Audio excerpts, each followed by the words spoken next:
기도하겠습니다. 하나님 아버지 참으로 감사드립니다. 오늘도 이렇게 하나님께서 우리에게 귀한 시간 허락해 주셔서 우리 유정호 목사님께서 심무하시는 우리 빛의 교회에서 귀한 공부를 할 수 있도록 인도해 주시면 감사드립니다. 오늘 이렇게 날씨가 비가 오는 상황 속에서도 이렇게 우리의 발걸음을 인도해 주셔서 너무 감사드리고, 함께하지 못하는 우리 백형진 목사님, 주현식 강도사님, 문진성 목사님에게 하나님께서 함께하여 주시길 원합니다. 오늘 이렇게 함께 공부하는 우리 이재신 목사님과 우리 유정호 목사님과 저에게 하나님께서 크신 은혜 내려주시고, 이러한 지식을 통하여 더욱더 우리가 교회를 제대로 바르게 섬겨나가는데 부족함이 없도록 하나님께서 은혜를 베풀어 주시옵소서. 감사하며 살아계신 우리 주 예수님의 이름으로 기도를 드립니다. 아멘. 아멘. 감사합니다. 오늘은 특별히 일단 너무 초기 기독교 변증가를 계속 나가면 너무 머리가 아프실 것 같아요. 그래서 오늘은 조금 주제를 환기시켜서 로마 제국의 10대 박해에 대해서 일단 오늘은 함께 나누는 시간을 갖도록 하겠습니다. 이거는 솔직히 화이트보드가 있으면 더 재밌게 할 수 있는데 그게 없는 관계로 오늘은 여러분께서 조금 이해해 주셨으면 감사하겠습니다. 특별히 오늘 우리가 나눌 내용은 10대 박해입니다. 혹시 10대 박해 얘기 들어보셨나요? 네. 어떻게 얘기 들으셨어요? 박해하면 뭐가 생각나죠? 박해하면 순교. 네, 순교. 자, 그러면 우리 시대에도 이런 박해가 충분히 있을 수 있겠죠. 이미 자유가 좀 박탈되어 있는 공산주의권, 중동 쪽에는 아직도 박해가 많은 걸로 알고 있습니다. 네. 그럼 한번 여쭤볼게요, 목사님. 예수님이 오실 때가 가까우면 가까울수록 기독교에 대한 박해의 역사는 많아질까요? 적어질까요? 한번 목사님들께서 한번 단정적으로 얘기하기 할 수 있을까요? 종말론에 따라 다르죠. 정말로 따라. 그러니까 세대주의 같은 경우에는 조금 더 많아진다. 세대주의 같은 예, 경우는 세대주의보다는 전천연설 쪽 입장에서는. 그렇죠. 전천에서는 뭐 휴거도 이야기하고 예, 하니까 666도 이야기하고. 그리고 이제 무천연설 같은 경우에는 그냥 전체가 다 박해의 현장이다라고 보는 게 무천연설 입장인 것 같고. 그렇죠. 예. 예, 계속해서 이미 하나님의 나라가 임했음에도 불구하고 그런 어떤 그리고 후천연설 같은 경우에는 점점 사라질 거라고 보겠죠. 음. 왜냐면 이미 완전한 천년왕국과 같은 시대가 열릴 것이다. 예수님 오시기 전에 천년 동안. 그게 후천연설 입장이니까. 근데 로마 제국 당시에 자 보세요. 제가 여러 번 얘기를 드렸지, 목사님은 뭐 몇 번 드리는지 없겠지만, 긴박한 종말 의식에서 초대교회라는 특징이 긴박한 종말 의식에서 제도적인 교회 차원으로 간단 말이죠. 제도적인 교회 차원의 가장 큰 핵심은 긴박한 종말 의식이 이제 점점 후퇴하는 그거잖아요. 그런데 이제 중요한 건 뭐냐면, 과연 그런 긴박한 종말 의식을 가지고 있는 그런 크리스찬들에게 있어서, 긴박한 종말 의식을 가지고 있는 크리스찬들에게 있어서 순교와 박해가 과연 어떻게 다가왔을까? 분명히 우리 주님은 여기 서 있는 자들 중에 죽기 전에 내가 올 것을 볼 자들도 있느니라 라고 말씀하셨잖아요. 그러면 그 당시 적어도 예수님이 승천하시고 나서 세상에 안 계시는 그 이후 AD 뭐 30년부터라고 그거 가정했을 때 AD 30년부터 뭐 3, 40년 뭐 길면 한 5, 60년까지 도미티안 황제까지 우리가 한번 생각해 봤을 때, 이제 그때 로마 황제 때부터 이제 본격적으로 기독교 박해가 늘어나는데, 누가 전혀 몰라. 손에 컴퓨터. 과연 그 당시에 신자들은 그런 박해가 무수히 자기들한테 임하는 것을 보면서 과연 긴박한 종말 의식을 어떻게 유지해 갔을까? 예를 들면 예를 들면 이게 칠판이 있으면 좋은데, 예를 들면 올해 2020년이잖아요. 2020년에 1월부터 6월까지 기독교인들에 대한 대대적인 박해가 대한민국 땅에서 일어났다고 한번 생각을 해보세요. 그 기간이 짧습니까? 깁니까? 하루하루 우리가 1월부터 7월까지 생각해보면 짧다고 하면 짧고. 네. 길다고 하면. 근데 이걸 우리가 지금 현재 우리가 경험하고 있는 코로나로 봤을 때 길죠. 길죠. 우리가 경험하는 거랑 예. 기는 거지. 예, 그 경험하면 길잖아요. 근데 이것이 그냥 모든 삶이 다 그냥 자유롭고 하지만 마스크 끼고 어떤 생활에 어떤 제한이 두는 것만 해도 우리는 너무 힘들죠. 힘든데 그런 게 아니라 이건 아예 기독교인이라보다 예수를 주로 시인하는 사람들은 다 죽임을 당하는 시대라고 했을 때 이 7개월의 시간이 과연 짧게 느껴지지 않았을 거죠. 길죠. 예. 근데 이 시간이 1년도 아니라 2년도 아니라 10년도 아니라 20년도 아니라 한 40년 이상을 5, 60년을 이렇게 거쳐간다면 얼마나 이게 잔혹하게끔 길까라는 생각이. 그럼 이때 그 긴박한 종말 의식을 가졌던 그러니까 예수님 당시에 살아있던 사람들 가운데 적어도 7세, 그러니까 8살, 9살 정도 애들 의식이 있기 때문에 그 예수님 말씀을 기억하는 사람들이 지금 한 60세, 70세, 80세가 됐을 때 그 예수님이 내가 죽기 전에 올 것을 너희가 죽기 전에 내가 올 것을 볼 자들도 있느니라라고 했을 때 그 말씀을 기억하는 자들에게 있어서 사람들에게 있어서 이 핍박이 어떻게 다가왔을까?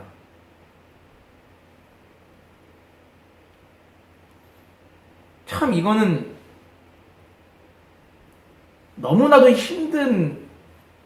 근데 초대교회 역사에서 거의 350년은 이런 핍박이 시작이 돼요. 물론 중간중간에 핍박이 없었던 적도 있지. 참 신앙이 아니면 그거를 신앙을 다 버렸을 것 같아요. 그쵸. 참 중생한 신앙이 아니면. 그러니까 저는 초대교회사에서 중요한 게 또 뭐가 있냐면 어떤 신앙 고백의 형성의 과정이 있기에는 뭐가 돼야 되죠? 신앙 고백이 형성이 되려면 뭐가 있어야 되죠? 모여야 되잖아요, 사람들이. 모이려면 뭐가 있어야 되죠? 둘 중에 하나예요. 숨어서 모이든지 아니면 어느 정도 종교의 자유가 있어서 공식적인 집회를 통해서 모이든지. 근데 우리가 생각하는 대부분의 그 공의회들, 그 공의회들 통해서 신앙 고백이 형성되는 그 모든 역사들은 다 뭐죠, 목사님? 공통점이? 정식으로 모여서. 그죠? 나라에서 주관해서 모인 거예요. 니케아 공의회든 밀라노 칙령이든 칼케돈이든 그 모든 것들이 다 나라에서 뭐 아타나시오 신교도 마찬가지고 니케아 콘스탄티노플. 그러면 그 전에는 자 보세요. 공통적으로 보세요. 200년대, 100년대는 그런 신앙 고백 형성의 역사가 없었어요. 300년 이후에 거의 기독교 공인될 때쯤 돼가지고 아니면 공인되고 나서 그런 역사가 이루어진 거예요. 그러니까 제가 말씀드리고 싶은 건 뭐냐면 초대교회 역사에서 한 200년, 300년은 순교의 역사를 우리가 깊게 연구할 때 필요성이 있다는 거예요. 그 순교의 역사가 있고 나서 결국엔 뭐가 있다? 신앙 고백 형성의 역사가 있는 거죠. 그러면 또 이것도 이제 다시 한번 이제 복습해 나가는 건데 그러한 순교의 역사와 맞물려서 또 뭐가 등장한다고 그랬죠, 제가? 변증 이단? 이단이 등장한다는 거죠. 이미 이단의 물론 이제 신앙 고백 형성의 과정에서 이단을 막고 이단을 축출하기 위해서 신앙 고백의 그 형성 과정에 그 목적이 있는 것이지만 그 이미 이단이 있었다는 거죠. 그쵸? 그러면 그 초대교회 당시에 이미 예수님 당시부터 시작해서 예수님 이후부터 끊임없이 200~300년 동안 이단이 활개를 치게 되는데 그 당시 로마 제국의 박해도 피해야 되지. 이단도 막아야지. 그게 이제 그 초대교회 역사의 핵심이라는 거예요. 근데 그 이단들에 의해서도 죽는단 말이죠, 우리가.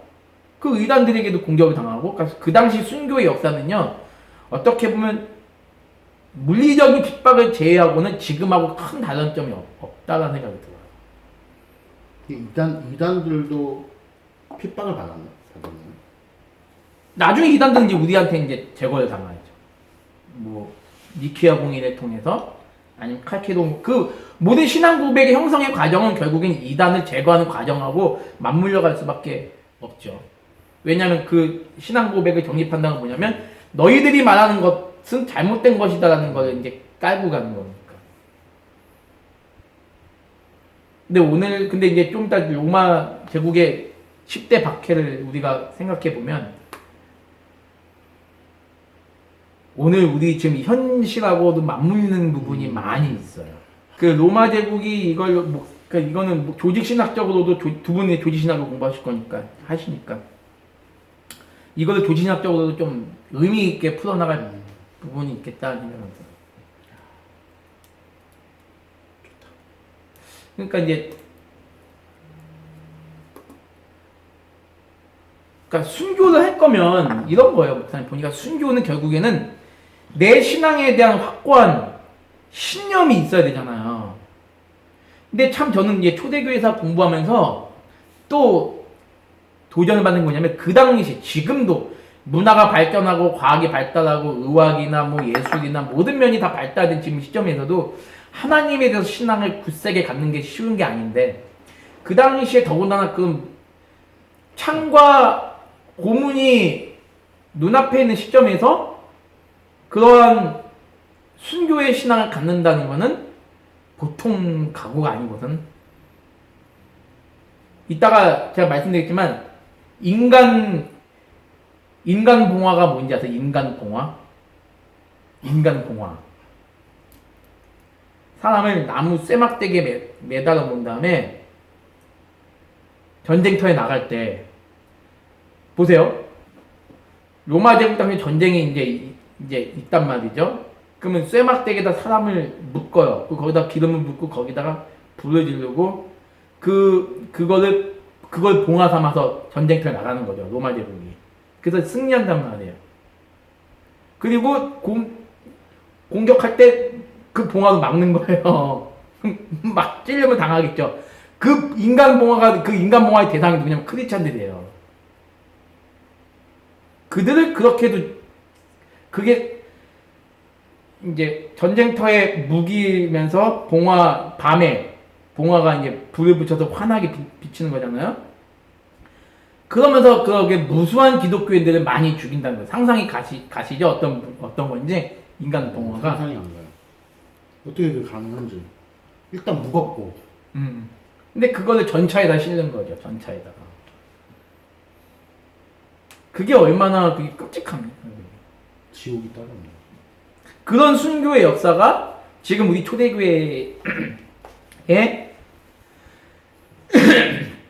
순교의 역사라는 거죠. 그럼 이제 그거를 이제 하나하나 이제 좀 보겠습니다. 첫 번째 순교 역사는요. 첫 번째가 여러분 너무 잘 아는 로마. 이게 첫 번째 박해. 예. 뭐 그전에도 이제 간헐적으로 있었지만 국가적인 아주 참혹한 박해가 이제 대표적 10가지가 있는 거죠. 아까 전에 말씀이 뭐였냐면은 이제 첫 번째 박해 네로 네. 이야기했습니다. 그러니까 기독교 박해는 예수님 그러니까 실질적으로 기독교 박해는 예수님 때부터 이미 시작됐다고 보시면 되고 여러분이 성경에 나오는 최초의 기독교 순교자가 스데반 집사님인 거 아시잖아요. 그러니까 이미 초대교회가 형성된 무렵부터 이미 기독교 박해 시작됐다고 보면 되는데 본격적으로 이제 기독교 박해는 이제 네로 황제 때부터라고 좀 보시면 됩니다. 자, 그럼 네로 황제 때 우리가 사도 중에서 죽은 대표적인 분들이 누가 있죠? 베드로, 안드레, 뭐 야고보, 빌립. 거의 다 아닌가요? 야고보는 그 전에 죽잖아. 세베대의 아들 야고보, 뭐 그리고 사도 바울 역시. 사도 바울은 좀 더 전이잖아요. 사도 바울은 네로 황제 때 죽죠. 근데 이제 그보다 베드로하고 약간 텀이 있죠. 거의 텀은 한 3, 4년? 2, 3년? 베드로가 먼저 죽고 이제 바울이 먼저 아니었어요? 그거에 대해서는 정확하게 잘 모르겠는데 거의 비슷한 시기에 죽는 것 같고 이제 도마가 이제 그 이후에 가고 바돌로메도 그때쯤 이제 도마랑 비슷한 시기에 죽임을 당하고 사도 요한이 이제 도미티안 황제 때까지 가죠. 그러니까 주 100년 전후로 이제 사도 시대는 거의 끝난다고 보시면 돼요. 그러니까 사도 시대는 주 100년의 사이로 이제 끝나죠. 그리고 이제 근데 그 전에 이제 네로 왕제가 있으니까 이제 네로 왕제 한번 보도록 하겠습니다. 자, 원래 네로는 원래 왕이 될 사람이 황제가 될 사람이 아니에요. 네로는 양자입니다. 양자. 클라우디우스 황제 양자예요. 그러니까 이 네로가 황제가 된 게 비극이죠. 근데 이게 또 하나님의 섭리이기 때문에 우리는 이 역사를 뭐 그렇게 볼 수밖에 없고요. 아무튼 네로는 클라우디우스 황제 양자인데 그 어머니가 네로의 친어머니가 아그리피나입니다. 아그리피나 원래 남편이 이제 거기에서 난 아들이 네로인데 이 아빠가 죽어요. 병으로 죽고 나서 이 아그리피나랑 이제 황제가 이제 결혼을 하죠. 재혼을 하는 거죠. 엄마 입장에서는. 그래서 양자로 이제 네로 황제가 받아들여지게 됩니다. 네로의 엄마와 클라우디우스가 재혼을 한 거네요. 그렇죠. 네. 되게 예뻤나 보네. 그렇겠죠. 근데 이게 클라우디우스가 황제가 되기 전에 이미 재혼한 상태 그런 걸로 알고 있어요. 네, 예. 여가지고 그런데 이제 중요한 건 뭐냐면 이 엄마가 되게 못된 게 뭐냐면 지 아들 네로를 황제로 세우기 위해서 별 짓을 다 했겠다. 클라우디우스 황제의 친위 부대가 있잖아요. 황제를 지키는 부대. 걔네 돈으로 엄청난 돈을 매수해서 밥을 먹는 중에 독사를 시켜요. 클라우디우스 황제를. 그리고 자기 아들을 황제로 세웁니다. 우리나라만 조선 고려왕이죠. 로마 전역을 다스리는 황제를 세우는데 이때 네로의 나이가 몇 살일까요? 20대 초반 17살. 네로의 나이가 17살. 우리 나이 치면 고등학교 1학년. 얘가 전역을 이제 네로를 이제 황제가 됩니다. 아들이 없었나? 네? 아들이 없었나? 네. 아니 있었어도 다 죽였겠죠. 그러니까 내가 지금 이 얘기를 하고 싶은 얘기가 뭐냐면 이 네로의 엄마가 누구랑 닮았냐면 구약 시대 아달랴 알죠? 아달랴와 똑같아요. 그리고 이세벨과 비슷한 여자 이따 좀 이따 나오고 아무튼 아달랴랑 굉장히 비슷한 여자입니다. 그러니까 클라우디우스 황제 친인척에 관련된 모든 사람 다 죽여요. 다 죽이고 네로를 이제 자기 아들인 네로를 황제로 세우죠. 17살. 근데 아무튼 이 네로가 처음에 5년 정도는 굉장히 정치를 잘해요. 누가 있었기 때문에 그 당시 로마의 유명한 정치가이자 철학가이자 웅변가였던 키케로가 있었기 때문에. 그래서 키케로가 있었고 세네카 아시죠? 세네카. 나중에 칼빈 선생님이 세네카 관용론 주석을 쓸 정도로 세네카는 그 당시 굉장히 유명했던 사상가죠. 이런 사람들 있었기 때문에 네로는 정치를 잘할 수도 있었어요.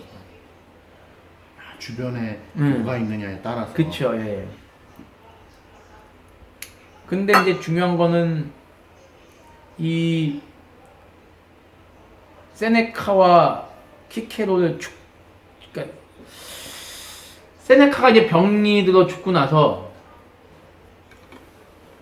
네로 황제가 점점 폭군이 돼가기 시작합니다. 폭군이 돼가기 시작하면서 또 어떤 또 이제 칼부림을 보게 되냐면 네로가 또 마음에 드는 여자가 생겼어요. 네로가 마음에 드는 여자가 생겨가지고 그 여자를 얻기 위해서 자기 여동생도 죽이고 자기 엄마도 죽여버려요. 네로가 아주 무참하게 죽여버립니다. 근데 아무리 하나님을 믿지 않는 사람들이고 그런다 하더라도 참 아무리 로마의 황제라고 해도 자기 엄마랑 동생 죽이고 이런 게 이상해요. 그러니까 네로가 그러니까 엄마도 그렇게 당하고, 그러니까 이거는 또 섭리적으로 한번 볼게요. 하나님께서는요 악인의 집을 결코 편하게 하시지 않아요. 그렇잖아요. 그 엄마가 지 아들을 황제를 세우기 위해서 자기 남편을 죽여버리고, 그리고 자기는 또 아들에 의해서 또 살인을 당하고, 그런 역사인 거. 아무튼 이 네로 황제가 짝사랑했던 그 여자가 포페아 사바나예요, 이름이. 그래서 그 여자를 얻기 위해서 그런 무참한 참극을 이제 벌이게 됩니다. 반대했나봐요. 다들. 그랬겠죠. 그리고 근데 중요한 건 뭐냐, 이 포페아 사바나라는 여장도 네로가 무참히 죽여버립니다. 자기 칼로 직접 죽여요. 애증 관계였구나. 직접 죽입니다. 그런데 이제 네로 황제가 참 예술적인 사람이, 감성적인 사람이요. 네로가 음악을 굉장히 좋아하고 미술을 굉장히 좋아하고 문화를 굉장히 좋아해서 네로의 꿈은 뭐냐면, 아시죠? 보세요. 로마를 문화의 도시를 만드는 거. 예술의 도시, 문화의 도시로 만드는 게, 그리고 이 사람이 너무 감성이 풍부해 막 시를 막 지어요. 시도 짓고 어떤 이런 거 있잖아요. 자연을 바라보면서 아름다운 뭐 이렇게. 특히 이재신 목사님 그런 거 좋아하시잖아요. 가끔 보시면 너무 좋다, 뭐 하나님 뭐 이런 거를 길게 막 시를 쓰는 걸 되게 좋아하는 거예요. 네로가. 그래서 음악도, 네로가 악기도 잘 다루는 사람이었어요. 그러다 보니까 로마 제국을 그 예술적인 도시, 문화의 도시로 만들어 가기 시작합니다. 근데 이제 중요한 건 뭐냐면, 그런 예술적인 도시, 문화의 도시 만들어 가는 데 있어서 그 당시 로마, 그리스가 기독교를 잘 받아들였던 게 뭐냐면 헬레니즘 문화의 영향인 거죠. 근데 이 헬레니즘 문화를 굉장히 좋아해요, 이 네로가. 그래서 이 헬레니즘 문화의 영향을 받아서 더 그런 예술적인 분위기 확산을 시키려고 해요. 그러다 보니까 특히 자기가 있는 로마시를 그런 뭔가 예술로 승화시키고, 그 예술로 승화시켜서 황제의 권위를 좀 더 세우려고 하죠. 근데 이 네로가 거까지는 좋아요. 또 좋은데 사이코 기질이 있는 거, 이 사람이.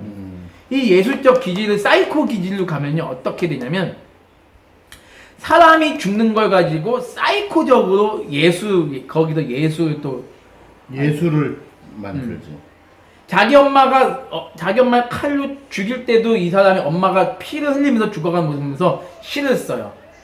이 피는 참으로 아름답도다. 나를 낳아준 여자의 몸에서 나는 그 피의 냄새가 얼마나 향긋한고 하면서 이제 또 그런 이상한 사이코 기질을 갖는 거죠. 사람을 죽이면서 그런 사이코 기질을 갖는다는 거는 요즘 우리 범죄에 가끔 나오잖아요. 그 얼마 전은 아니지만 그 모태비 때문에 싸우다가 이 모태 주인이 그 다음 토막살인을 했잖아요. 토막살인하면서 그때 그 토막살인하면서 굉장히 황홀감을 느꼈대잖아요. 그러면서 이제 경찰서에서 이제 얼굴 공개하고 TV에 나올 때 윙크했던 장면, 이렇게 윙크를 딱 하잖아요. 근데 거기가 내가 알기로 그걸 안산 어딘 줄 알고 있는데. 근데 아무튼 네로가 그런 사이코 기질을 가진 사람, 사이코패스죠, 그 사이코 기질을 가진 사람이었는데, 이 사람이 그런 어떤 그 헬레니즘 문화를 가지고 로마를 다시 재건축하겠다는 그런 마음을 가지고 일으킨 게 뭐냐면 로마시를 방어한 거죠. 로마의 대화재를 일으킨 거죠. 근데 그 화재가 며칠을 가냐면 일주일 이상 가요. 근데 로마의 대화제를 네로가 그러한 목적을 가지고 일으킨 거예요. 그렇죠. 근데 그게 반론이 많잖아요. 그게 왜냐면 BBC에서 나온 그 로마 역사 다큐멘터리 있잖아요. 거기 같은 경우는 이제 거기에서는 해석하는 방법이 대화제가 일어났는데 이거를 최대한 빨리 복구하려고 하는 네로의 시도가 네로가 화재를 일으켰다라는 말로 퍼졌다. 그쵸? 예. 네. 그러니까 근데 이 정도 사건들이 있으면 충분히 그러고 남는. 근데 이제 그 앞에 사건들도 이제 해석이 워낙 여러 가지여가지고 사실 어떻게 뭐 100% 단정이라는 건 없겠죠. 이 불길이 하루 이틀 3일 4일 5일 6일 7일 이상 가요. 9일까지 가요. 얼마나 불이 셌으면. 근데 아무튼 이거는 네로가 직접적으로 일으켰는지 아니면 이게 누가 다른 사람들이 일으켰는지 몰라도 그걸 보면서 네로가 처음에는 시를 읊었단 말이에요. 야, 불타는 로마의 모습이 너무 아름답도다, 황홀하도다. 근데 이것이 하루 이틀 계속 가니까 수많은 사람들이 이제 죽죠. 죽고 지금은 말하면 언론이 이제 정부를 욕을 해버리는 거죠. 그러니까 로마 네로 황제 당신이 지금 이렇고 앉아있는 거 보니까 태연하게 앉아있는 거 보니까 너가 황제가 일으킨 게 맞다. 그 국민들이 막 탄원서를 보내고 심지어는 막 시위를 하려는 그런 분위기가 되다 보니까 네로가 곤경에 빠지죠. 그러니까 네로의 간신들이 있죠. 간신들이 측근들이죠. 그 사람들 간신들이 네로와의 황제님 좋은 방법이 있습니다. 이것을 모면할 수 있는 좋은 방법이 과연 뭘까요? 기독교에다가 그죠. 이 화재의 원인을 기독교에다가 덮으십니다. 네로가 좋은 방법이다 해가지고 로마 화재의 이 주범은 기독교인이다라고 얘기를 하는 거예요. 그래서 여기서 뭐가 나온다? 인간 봉화가 나오고, 인간 봉화. 이들을 어떻게 죽이자? 그들의 몸에 불을 붙여서 죽이자. 그래서 콜로세움이든 원형 경기장이든 거기서 수많은 사람들로 하여금 밤에 불을 붙여서 그들을 죽이기 시작해요. 마음껏 찔러라. 이 로마의 이 화재의 원흉인 이 크리스찬들을 여러분이 찔러라. 이게 그럼 뭐가 되죠? 하나의 축제죠, 축제. 문화 예술을 사랑하는 네로 왕제의 아주 그 기묘한 발상이죠. 그래서 많은 사람들로 하여금 이 축제의 광경을 보게 하죠. 얼마나 그게 축제의 광경이겠어요? 그쵸? 그들의 입장에서는 와 박수 치면서 봤겠죠. 이게 하나의 그 네로 때의 그 문화가 네로는 만들려고 시도를 했던 거죠. 얼마나 끔찍합니까 이게? 야수에게도 잡아먹히고 개에게도 뜯기고 목도 잘라 죽이고 인간은 봉화가 돼서 잔인하게 그 불에 타서 죽이기도 하고 사람들이 찔러서 죽임을 당하기도 하고 이게 얼마나 무서우냐. 근데 이게 과연 이게 지금 우리가 말로만 들었지 이거를 뭐 코바디스나 배너에서도 이 장면이 그렇게 막 나오진 않아요. 근데 이제 어떤 역사의 기술을 보면 얼마나 많은 사람들이 그때 끌려가서 죽임을 당했는지 보여요. 근데 과연 우리 시대 때 이런 게 오진 않을 거라 저는 믿어요. 시한부 종말론, 아니 세대주의 종말론을 얘기하는 분들이 뭐 이걸 얘기하는지 모르겠지만 우리 시대 때 앞으로 예수님 오실 때까지 이런 일이 일어날 거라고 보진 않아요. 보세요, 목사님.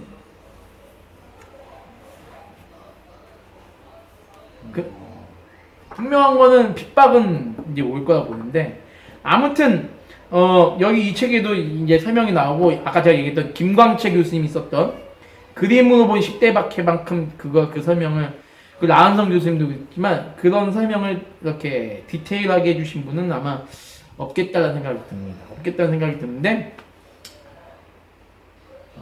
이름이 갑자기 기억이 잘 안 나는데 잠깐만요. 죄송합니다.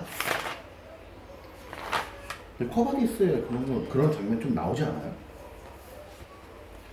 나오긴 나오죠. 막 짐승 사자한테 뜯겨서 팔 뜯겨나가고 막그 며칠 동안 막 굶어 있던 막 뭐 생각보다, 일부러 굶은 주민 생각보다 되게 리얼하게 좀 영화. 그쵸. 타키투스네요. 죄송합니다. 타키투스라는 사람이 그 당시 로마 제국의 역사가인데요. 타키투스 친로마적인 사람이에요. 로마 사람이기 때문에 당연히 친로마적인데 근데 이 부분에서는 아주 객관적으로 서술한 내용이 있습니다. 그게 뭐냐면 너무나도 끔찍한 장면을 하루도 빠짐없이 네로는 자행하였다. 그리고 기독교인들은 그들이 죽기 전에 네로의 오락으로 이용되었다. 심지어는 털옷을 입고 털옷을 입고 그들을 원형 경기장 한가운데 모아두면 굶주린 개들이 그 털을 찢기 위해서 오는데 결국엔 그 털을 찢기다 보니까 그 속에 사람이 있으면 더 물어뜯기 시작한다. 그 장면을 이성이 가진 인간들은 차마로 볼 수가 없어서 참혹했다라고 타키투스가 얘기를 해요. 그럼 이 사람은 정상적인 이성을 가지고 있었던 사람인데 친로마이지만 그리고 다른 국민들은 그걸 보면서 같이 이렇게 생각하지 않았을까요? 그런 사람도 있겠, 물론 숨어서 그거를 그렇게 생각해. 왜냐면 잡힐 수 있기 때문에. 그러면 그 즐거워했던 사람도 굉장히 많은 거죠. 어떻게 타키투스가 어떻게까지 얘기하냐면 당시 기독교인들의 순교는 로마 국민들에게 있어서는 매우 즐거운 오락이었다. 당시 기독교인들의 순교는 로마 제국의 국민들에게는 즐거운 오락이었다.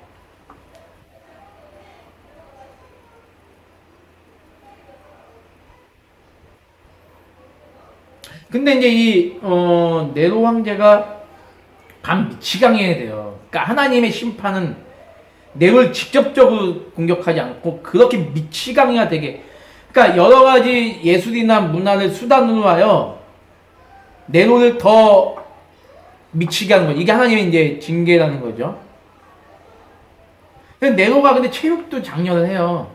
근데 네로 때 사계 대전이 있었고, 여러분 잘 아는 그 4년마다 한 번씩 울리는 올림픽을 네로가 좋아합니다. 좋아한다고요? 만든 건 아니고? 네로가 만든 건 아니에요. 이미 그 전에 이제 그리스 시대였죠. 그리스 때. 그게 이제 나중에 끊어지다가 쿠베르탱이 이제 1896년도에 다시 그리스에서 아테네 올림픽으로 처음 시작을 하죠. 근데 아무튼 체육을 좋아하고 예술을 좋아하고 문화를 장려했던 네로는 좀 아무튼 그걸로 망해요. 그걸. 결국 이런 폭정이 시달리니까 로마에서 이제 반란이 여기저기서 일어나면서 결국에는 로마의 그 밀란군들에 의해서 쫓겨나요. 쫓겨나서 굴 속에 숨어 있다가 자신의 부하한테 나를 칼로 찌르라고 얘기를 하죠. 누구랑 비슷하죠? 사울왕하고 비슷하죠. 사울왕도 내 부하에게 나를 찔러라 그러잖아요. 길보아산 전투에서 패배해가지고. 사무엘상 31장. 사울이 그렇게 죽어요? 근데 사울이 그렇게 죽어요? 자살하잖아요. 부하가 찔린 거잖아. 근데 아니 부하가 찌른 건 아니고 부하가 시종이 왕이니까 함부로 이제 못 찌르니까 칼을 빼가지고 자기 거기 엎드려지잖아요. 그러니까 왕이 죽은 모습 보고 그 시종이 자기도 그 칼에 엎드려 죽잖아요. 충신인 거죠. 아무튼. 근데 여기서는 그 칼에 자기가 찔르면 당하면서 마지막으로 유언 남긴 게 뭐냐면 이 아름다운 로마의 아름다운 시인을 죽이는 이 못된 자들은 과연 누구인가? 라는 그런 시를 만들어? 시를 만들면서 죽어. 죽으면서까지도 사이코였던 거죠. 아름다운 시인을 죽이는 이 로마의 국민들은 아주 손해를 입는다라는 뜻의 이제 그러면서 이제 네로가 몇 살에 죽냐면 31살이라는 나이에 세상을 떠납니다. 네로가? 네, 31살에 자살.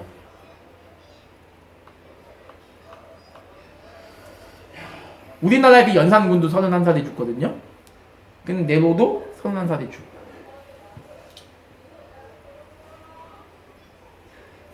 슬프도. 네로 왕제의 박해는 전 로마 제국의 박해는 아니라 로마시에 한정된 박해예요. 로마 대화제. 네로 때, 그러니까 네로는 15년, 16년을 왕이 있으면서 결정타가 네로 로마 화제인 거죠. 그러면서 수많은 기독교인들을 그렇게 죽입니다. 그게 첫 번째 일대 로마 일대 박해입니다.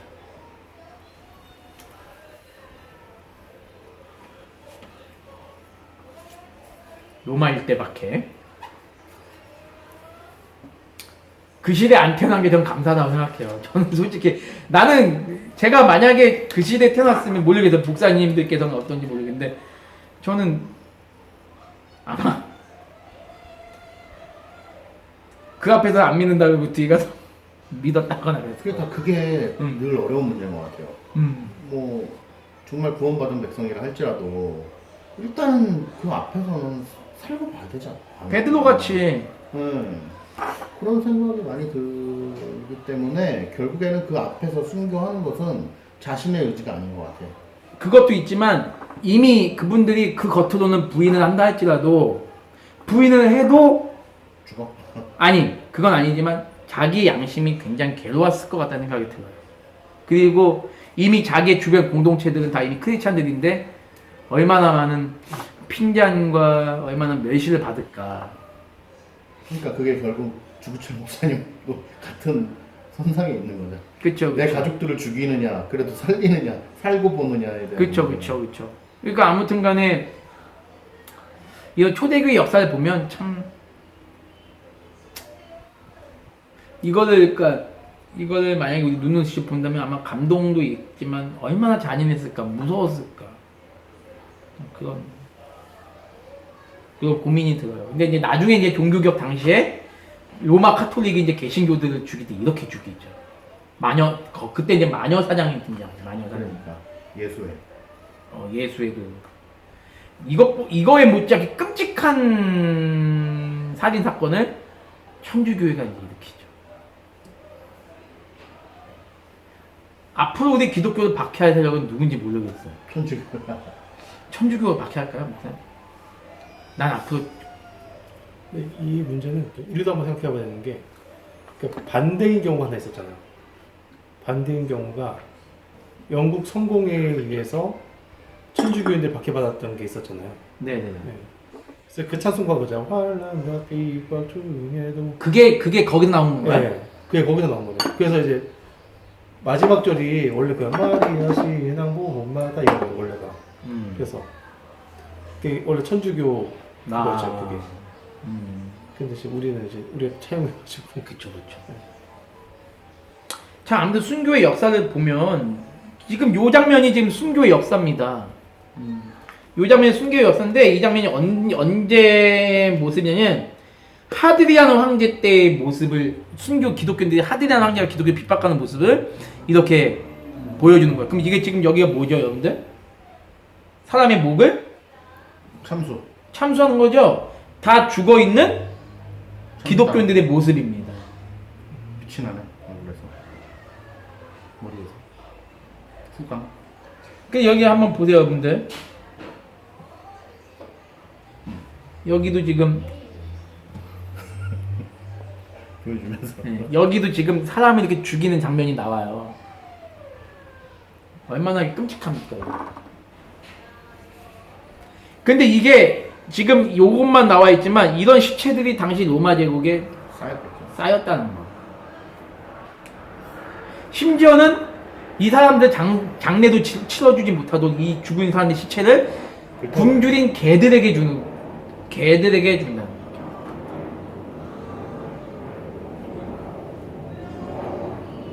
참 안타깝죠. 근데 우리는 소망이 있잖아요. 이 사람들 언젠가는 만날 소망이 있겠죠.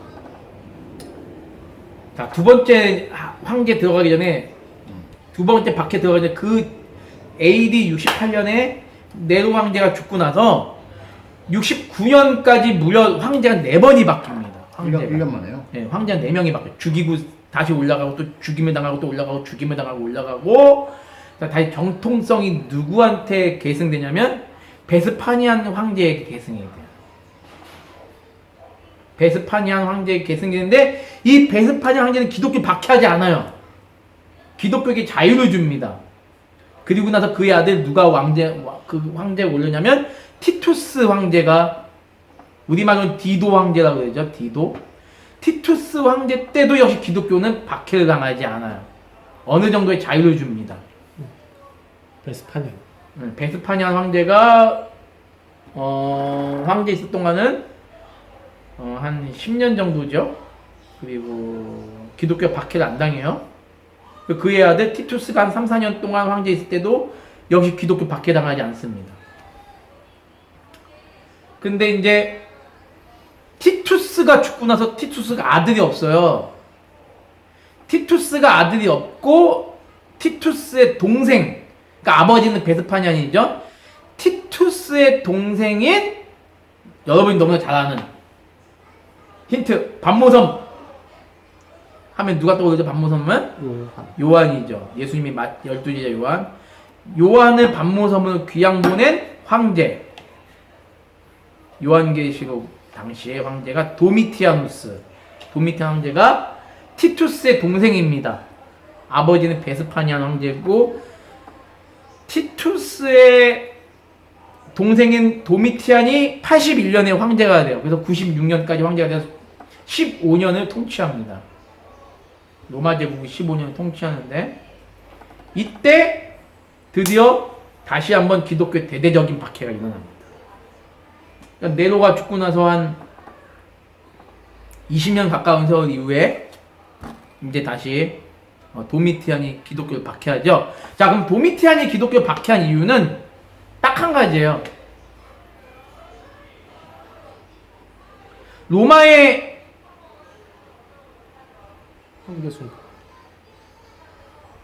황제 숭배가 이제 도미티안이 시작을 하는데, 도미티안이 황제 숭배를 하게끔 만든 게 뭐냐면 로마의 전통적인 종교들을 자기의 정치적인 수단으로 이용합니다. 어떻게 이용할까요? 여러분 한번 말씀해 보세요. 그럼 과연 로마의 그 수많은 다신교들을 어떻게 자기의 정치적인 수단으로 이용한다는 건 뭐죠? 왕권을 강화한다는 거죠. 그러면 로마의 종교적인 그 수많은 그런 뭐 다신교도 있고 뭐 아무튼 그런 종교들을 어떻게 자기의 입지를 강화시키기 위한 정치적인 수단을 이용할까요? 종교의 그 다신론은 황제의 집권을 더 강하게 만들기에 그 관련이 과연 있을까요, 여러분? 황제가 신의 아들이 되는 거 아니야? 네? 신의 아들이 되는 거 황제가. 아니죠. 아니 뭐 잘 모르지만 모든 그 황제가 태양이 되잖아요 보통. 네네네. 그래서 결국 태양이 있어야 그 신들도 다 먹고 살 수 있으니까. 그 부분 말하면 결국에는 신들 중에 황제가 신들보다 위다라는 거죠. 모든 신들을 다 장려합니다. 인정해주지만 네. 내가 그 위에 있다라는. 그쵸. 그래서 그 신들을 존중하면서 경배하면 당연히 그 신들을 경배하면 누구를 경배하게 되죠? 황제를 경배하게 되죠. 그래서 모든 만신이 다 로마 때는 다 흡수가 되고 그것은 결국 중앙 집권화로 연결되고 황제 숭배로까지 가죠. 근데 그 황제 숭배를 결정적으로 반대하는 무리들이 누구다? 기독교인입니다. 그래서 이 기독교인들은 황제 숭배를 반대하는 명목하에 그쵸 다 죽이죠. 도미티안 황제 때의 핵심이 바로 그거거든요. 그러면서 도미티안은 내가 그 뭐다? 신이다. 꼭 프랑스의 루이 14세가 짐이 곧 태양이다. 짐이 곧 국가이다 라고 말한 거와 다름이 없죠. 그래서 황제 숭배 시초가 누구냐면 도미티안 누스 황제면 네로 황제가 아니에요. 도미티안 누스 황제가 도미티안은 자기가 신이라고 주장한 적은 없잖아요. 근데 이제 자기가 신이라고 주장한 적이 없지만 허용했지. 그쵸. 내가 이 로마에 있는 모든 신보다 위에 있다라고는 이제 얘기를 하죠. 그러면서 이제 모든 뭐 집을 계약하든 뭘 하든 간에 뭘 서약을 하든지 간에 한마디 앞에 한마디 그 뭐가 있냐면 그 앞에 서약서에 황제의 천재성에 걸고라는 그 서두가 늘 이제 있거든. 황제의 천재성에 걸고 나는 이 집을 삽니다. 뭐 이렇게. 황제의 천재성에 걸고 나는 우리 아이를 이런 교육을 가르치기를 허망합니다. 그리고 이제 당시 예루살렘 성전이 없어졌죠. 그럼 이제 예루살렘 성전 없어지면서 뭐가 생겼다 그랬죠? 회당이 생겼다 그랬죠. 물론 그 이전에는 회당이 있었지만, 그러면 이제 기독교인들 내는 그 회당에서 예배드릴 때 내는 헌금을 이제 누구한테 내라? 나에게 내라는 거야. 로마 제국에 내라는 거야, 그 헌금을.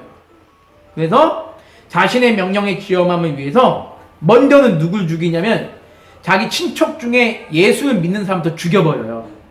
자, 그러면 내 친척까지도 내가 죽이는데, 예수를 믿었다는 제목을 죽이는데 너희들 기독교인들을 내가 못 죽일 수 있겠느냐? 너희들이 황제 숭배를 거부한다면 너희들도 얼마든지 죽일 수 있다라는 게 도미티안 누누스 황제의 방침입니다. 그래서 이때 만들어진 게 여러분이 유명한, 이때부터 기독교인들이 본격적으로 숨어 지내게 됩니다. 이때 이제 카타콤이 이때 생기기 시작하죠. 카타콤의 발생이 도미티아누스 황제 때다라는 거. 자, 트라이안 황제 세 번째 로마 제국의 10대 박해 세 번째 트라이안 황제. 트라이안이요? 예, 트라이아누스라고 하겠는데요. 일반적으로 트라이안이라고 합니다. 그래서 트라이안은 97년부터, 그러니까 도미티아누스가 97년에 이제 승하를 하죠. 왕이 죽었다고 승하를 하는데 이제 왕이 죽고 트라이안이 97년에 황제가 돼서 117년까지 즉위합니다. 무려 20년 동안 즉위하죠. 이때는 더 극심해요. 그러니까 네로 때보다 더 극심한 게 어디냐? 도미티안이고, 도미티안보다 더 극심한 게 트라이안이다. 더 극심해진 트라이안 박해를 간단하게 보겠습니다. 트라이안 박해는 좀 더 조직적으로 기독교 박해를 하게 돼요. 그래서 여기서 새로운 법령이 발표됩니다. 자, 보세요. 성폭행자가 있었을 것이고, 살인자가 있었을 것이고, 사기꾼이 있었을 것이고, 국가 내란 선동 혐의자가 있을 것이고, 뭐 부모를 죽이거나 누굴 죽이거나 아무튼 살인자들이 많을 거잖아요. 그 모든 사람들이 석방될 수 있는 조건은 뭐다? 너희가 나가서 그리스도인들을 죽이면 석방할 것이다. 또 두 번째, 기독교인만 아니라면 어떠한 극악무도한 죄를 저지른 자도 사형은 면해? 석방해주겠다. 다! 아니, 이게 무슨 다 석방해주겠다.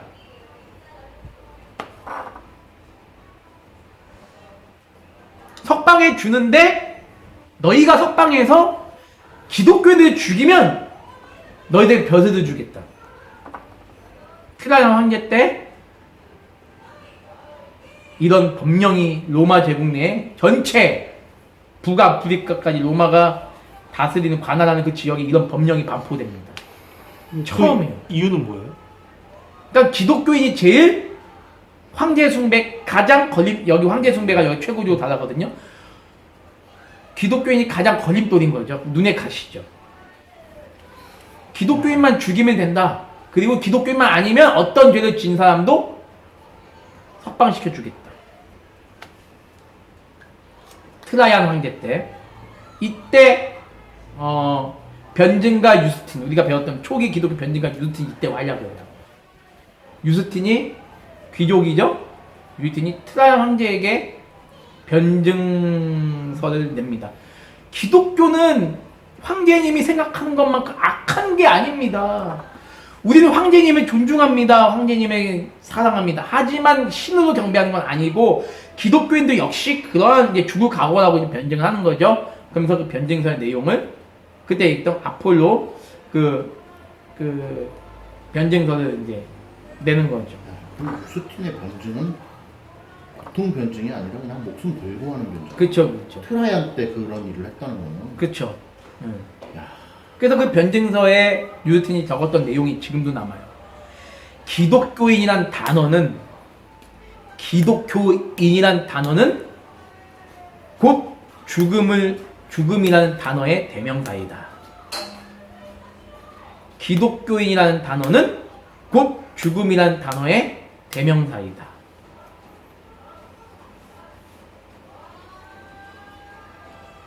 근데 이제 당시 그 트라이안은 네로나 도미티안 자기가 직접 기독교인은 박해를 하지만요, 트라야는 또 한편으로는 지방 총독들을 동원해서 기독교 박해하거든요. 근데 그때 그 지방 총독 중에 한 명이 누구냐면 죄송합니다. 플린이라는 사람이 있었어요. 플린이. 근데 이 플린이라는 지방 총독이 기독교인들을 죽이려고 하는데 이 사람은 한 가지 고민이 생긴 거예요. 황제의 명령에 순종해야 되면서도 이 사람이 어떤 갈등이 생기냐면 내 주변에 있는 이 기독교인들 보니까 너무나 선한 삶을 살고 있는 거죠. 너무나 고귀하고 아름다운 삶을 살고 있는데 이들을 과연 내가 죽이는 게 맞는 것인가? 그리고 또 한 가지 고민은 저렇게 죽임을 당하는 그리스도인들 어떻게 저기 웃으면서 죽임을 당할까? 그거에 대한 갈등을 하면서 나중에 이 플리니가 트라이안 황제에게 저는 이들을 더 이상 죽일 수가 없습니다. 라는 편지를 써요. 근데 이 플리니 역시 트라이안 황제에게 신임을 받던 사람이라 죽임을 당하진 않아요. 대신 유배를 당합니다. 지방의 총독의 그 자리도 박탈당하고 유배를 당해요. 아무튼 이 순교자 유스틴이 자기가 쓴 그 변증론이라는 책에서 기독교인이라는 단어는 곧 죽음이라는 단어의 대명사가 되었다. 그럼 그 당시 얼마나 비참했다는 거죠. 트라이안 황제 때 이런 일이 있었다. 자, 여기까지 일단 세 번째까지.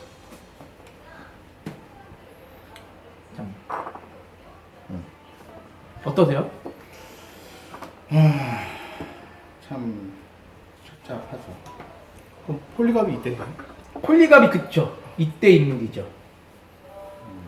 사도 요한의 제자 폴리갑이 이때 인물입니다. 트라이안 시대에 죽임을 당하죠.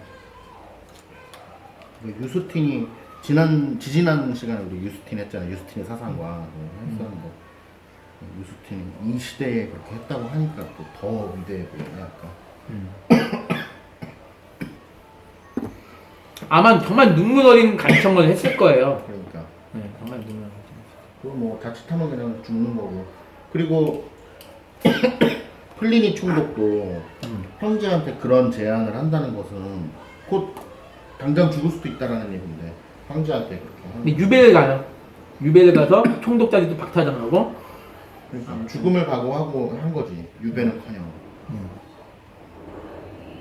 근데 모르겠어요. 이분이 나중에 예수님을 믿었는지 안 믿었는지 모르겠지만 아무튼 그런 역사적인 그런 어떻게 보면 이제 박해도 재밌죠. 박해가 재밌죠. 참 마음이 씁쓸한 이런. 자, 네 번째 박해는 하드리안 황제를 들어가겠습니다. 하드리안 황제 117년에 황제가 돼가지고요. 138년에 하드리안 황제 때는요 똑같아요. 여기는 계속. 그러니까 네로만 빼고 도미티안이나 트라이안이나 하드리안은 뭐냐면 다 황제 숭배 강요입니다. 그래서 황제 숭배를 반대하는 사람들을 핍박하는 거예요. 그러니까 이제 하드리안 황제 때는 어떻게 박해하냐? 기독교인이라고 의심만 돼도 죽여도 된다. 그 자리에서. 이름 그대로 하드네 하드. 하드캐리네 아주. 기독교인이라고 의심만 되면 그냥 직결해서 죽여도 된다. 킬이네 킬 아주. 기독교 킬. 그럼 이렇게 생각해보면 될까요? 나 이 사람 미워. 이 사람이 기독교인이 아닌 것도 알고 있어요. 근데 이 사람 미워. 그럼 죽여. 죽이면 너 왜 죽였냐? 기독교인을 죽였다. 이렇게 말해도 이제 법이 성립이 되는 거죠. 마녀 사냥하고 똑같네. 마녀 사냥. 그쵸. 아니 근데 아무리 여기 초대 무슨 시대라고 그러죠? 고대 시대죠. 로마 초대. 아무리 고대 시대여도 그런 게 가능하다는 게 좀. 뭐 2000년 거의 2000년 1900년 2000년 전이니까요. 뭐 충분히 가능하겠죠. 기독교인으로 의심만 돼도 죽여라는 게 이 하드리안 황제의 명령이었어요. 그리고 여기도 역시 지방 총독들의 관할하에 이런 이제 법이 유효하기도 하고 어느 정도는 좀 관용성을 펼치기도 하고 그랬던 거죠. 그러면 지방 총독을 잘 만나면 좀 살 수도 있고. 그쵸. 각 지방의 형벌이 각 지방마다 달랐죠. 그리고 이 하드리안 황제의 또 하나의 특성은 뭐냐면 어린아이 같은 경우는 살려두라. 기독교인이더라도. 왜 살려두냐? 왜 살려둘까 어린아이들은? 바뀔 수 있으니까. 아니, 그것보다는 그건 욕먹을까봐? 애들까지 죽이면 욕먹을까봐?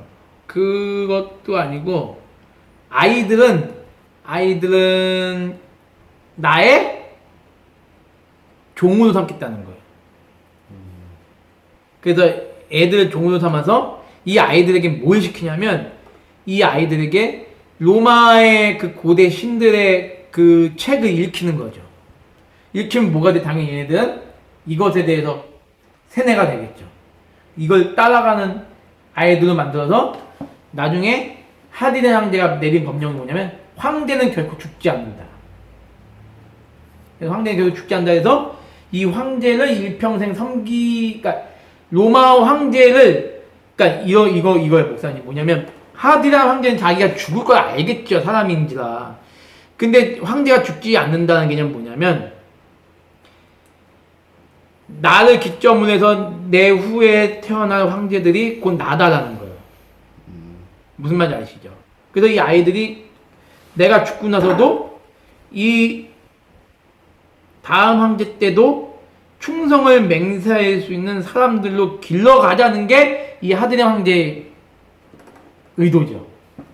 그러니까 어떻게 보면 이렇게 되면 보세요. 생각해 보세요. 어른들은 다 죽여. 애들은 다 계속 살려놔요. 그럼 결국에 얘네들이 커갈 때쯤이면 기독교는 로마 제국에 살살. 없겠죠. 그러한 정책을 편 황제가 하드리안 황제죠. 하드리안 황제. 자, 5번째로 가겠습니다. 5번째 박해가 여러분이 너무나 잘 아시는 마르쿠스 아우렐리우스. 마르쿠스 아우렐리우스. 잘 아시죠, 목사님? 마지막 오현제. 아니? 네? 마지막 오현제 아니에요? 이 사람이? 오현제, 마지막 오현제라는 거는 5명의 훌륭한 황제란 뜻인데 명상록을 쓴 유명한 이 명상록이 오늘날에도 되게 많이 읽혀지는 책이에요. 네, 알고 있어요. 약간 고대 저서 아니 고대 고서전 중에 그쵸. 그 아주 그 굉장한 그 철학 쪽, 철학 쪽. 그래서 아우렐리우스가 굉장한 당시 고대의 가장 철학적으로 뛰어난 사람이었지만 이 사람 역시 기독교 박해하는 데 있어서는 결코 피할 수 없는 그 책임을 갖고 있는 사람입니다. 원래 근데 이제 중요한 건 뭐냐면 이 아우렐리우스는 161년에 황제가 돼가지고 180년에 이제 죽어요. 그러니까 그 전에 이제 하드리안 황제 138년에서 161년 사이에 3년간은 또 다른 황제가 있어요. 누구냐면 아우렐리우스의 아버지였던 이제 안토니우스 피우스인데 이 황제 때는 기독교 박해를 안 해요.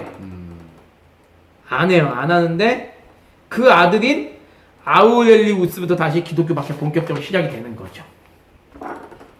근데 아까 전에 10대 박해라고 해서 출발했잖아요. 근데 10대 박해라고 했지만은 어떤 특별한 사건 중심보다는 왕 중심으로 말씀해 주시는 거죠? 그쵸. 근데 이 왕 하나하나가 어떤 사건인 거지, 하나가? 그쵸. 아우렐리우스가 기독교를 박해하는 가장 큰 목적은 뭐냐면, 황제 숭배를 거부하는 것보다는, 물론 그것이 1차적인 목적이었지만, 기독교인들이 뭘 거부하냐면, 당시, 로마제의 관습이나 전통을 무시한다는 거죠. 황제를 거부할 뿐만 아니라 로마의 전통적 관습을 따르지 않는다. 그게 이제 명목에서 이제 기독교를 박해하는 거죠. 근데 여기서 중요한 것도 뭐냐면 그러니까 좀 편하게 죽이는 방법과 좀 고통스럽게 죽이는 방법이 있어요. 로마 제국 시민권자를 가진 자가 크리스찬일 때는 참수를 죽이고, 시민권자가 없는 자는 어떻게 죽이냐면 짐승에게 죽인다.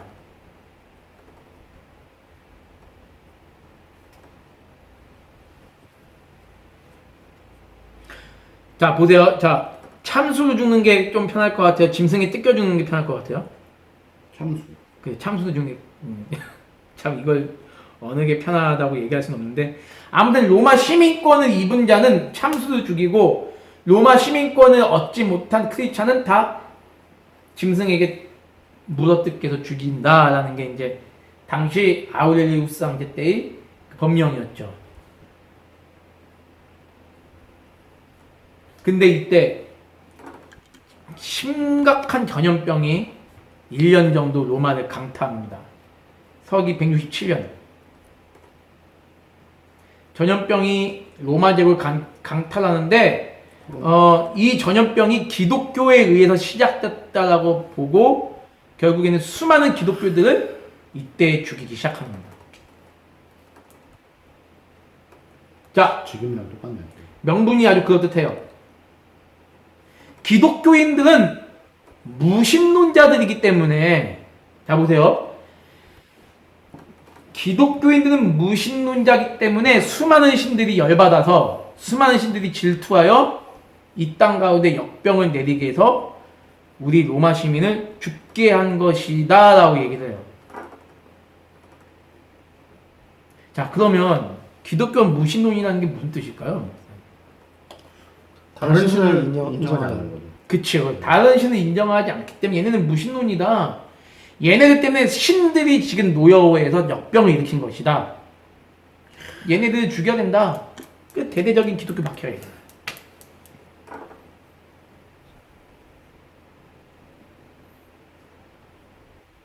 그 역병이 거의 1년을 갑니다.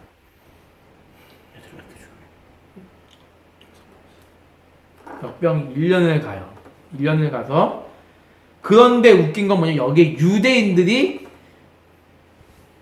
같이 기독교 박해하는데 일조한다는 거예요. 이 박해에서. 왜 유대인이 기독교 박해에 일조하느냐? 기독교인들은 구약의 모든 전통을 회파하였다라는 게 첫 번째 목적이고, 기독교인들이 유대인들 향해서 이렇게 얘기를 한다는 거죠. 너희들은 메시아를 죽인 주범이다 라고 얘기하기 때문에 열받아서 유대인들도 기독교인을 죽이는데 로마 사람과 같이 합니다. 이때 죽은 기독교인이 당시 인구 16만 명 정도.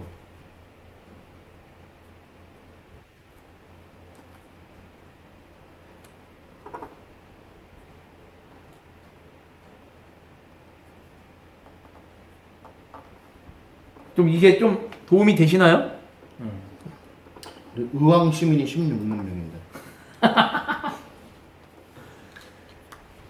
자, 아무튼 아우렐리우스 황제도 이런 기독교 핍박을 하는 데는 어쩔 수 없는 그런 사람이었죠. 명상록을 썼던 훌륭한 사람이지만, 자, 그럼 여기서 이제 얘기할게요. 자, 아우렐리우스 황제까지가 로마 최대의 번성기입니다. 이거를 우리는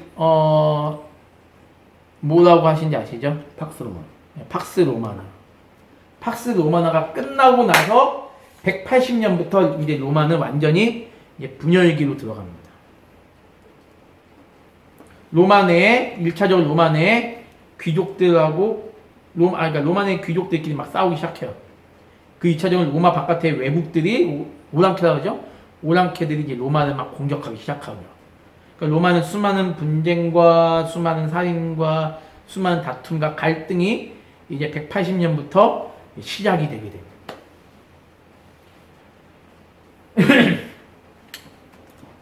그러니까 하나님께서 가만두시지 않으시더라고요, 진짜. 심판은 언젠가는 일어나, 늦게라도 언젠가는 일어나는 거예요. 근데 죽어간 사람들에게는 참 그게 무슨 의미가 있나 싶긴 하네요. 죽어가는 천국이 참 또 그렇게 얘기하니까 또 그러네요. 네, 이제 6번째 가나요? 네, 세베루스 황제에 대해서 보도록 하겠습니다. 191년부터 211년. 이제 팍스 로마나는 끝났습니다. 211년이? 네. 이제 로마는 아주 본격적인 오 왕 이름이 뭐라고요? 세베르투스. 세베루스. 세베루스 황제. 191년부터 211년. 자, 이제 우리 로마는 본격적으로 혼란기에 접어듭니다. 혼란기에 접어들어서 아우렐리우스 이후 10년 가까이 엄청 혼란한. 섞어야 되는 거예요? 네? 이제 섞어야 돼? 언니한테 해달라고 해서 이건 버려요. 손을 아, 그거 풀수 있다? 얘들 안 먹어? 먹겠다. 그러니까 세베루스 황제가 그 혼란기를 어떻게 해서든지 좀 잠재우려고 하고 있는데, 이게 세베루스 황제가 그 혼란기를 잠재울 수가 없는 거예요. 안으로는 지방 그 부족들이 싸우고 바깥에는 이제 외적이 침투해 오는데, 이걸 과연 어떻게 혼란을 수습할까? 그러니까 여러분이 황제라면 이럴 때 가장 누구를 의지하실 것 같아요? 누구를 의지하냐고? 왜 뭔가 깨달은 게 뭐가 있으세요? 아니, 보통 이런 경우에는 정말 아까 네로처럼 불이라도 질러가지고 아젠다를 만들어가지고 할 수밖에 없게 되더라고. 왕 입장에서는 뭔가를 일으키는 거야, 사건을. 전쟁을 일으키던 네. 뭘 일으키던. 네. 그래서 또 이제 일어났죠. 또 그 세베루스 황제의 아내 왕후의 이름이 돕나요. 돕나가 기묘한 방책을 하나 내세우죠. 그게 뭐냐면, 돕나는 누구냐면, 자, 여기서 한번 잘 들어보세요. 돕나는 태양신을 섬기는 제사장의 딸입니다. 누구랑 비슷하죠, 목사님?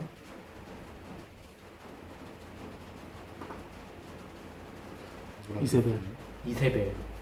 시돈의 바알 신을 섬긴 제사장의 딸. 시돈은 이방민족인데 이방의 바알 신을 섬긴 제사장의 딸 이세벨이고, 그 이세벨과 결혼한 사람이 아합 왕이잖아요. 아합 왕이 이세벨 말을 듣고 얼마나 많은 하나님의 선지자들 을 저질렀죠. 똑같은 겁니다. 돕나가 기묘한 방책을 내려. 어떤 기묘한 방책을 낼까요? 한번 목사님이 왕후예요. 나한테 어떤 방책을 낼 것 같아요? 기독교인들이 태양신을 섬기지 않아서 이런 혼란이 왔다. 이런 거 아닐까? 맞죠? 태양신을 한번 섬기게 해봐라. 그리고 12월 25일을 태양신을 넘는 축제의 날로 한번 정해보자.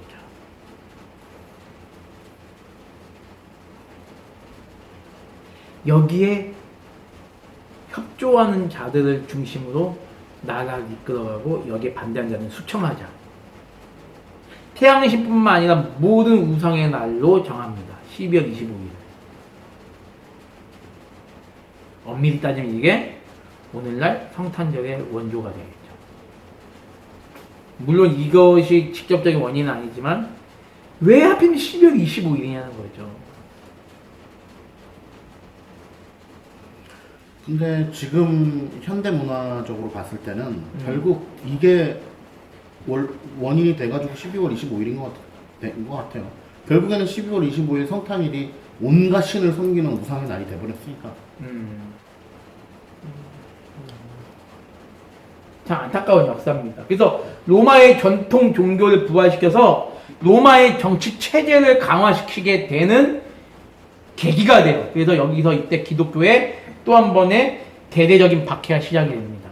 그래서 로마의 모든 황제들, 로마의 모든 신들이 중요하지만 모든 신 중에 최고의 신은 누구다? 태양이라는 거야. 그 태양보다 더 큰 신은 누구다? 황제다. 세베루스가 처음으로 황제가 신인 걸 선포하는 때가 이때.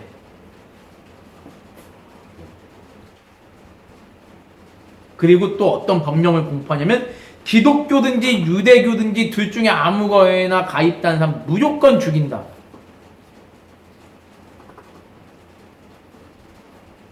그런데 이런 세베루스 황제가 이제 자신의 재위 만년 한 2, 3년 남기고 죽기 2, 3년 남기고 기독교 박해를 중단합니다. 왜 중단을 하는지 아세요? 왜 중단할까요?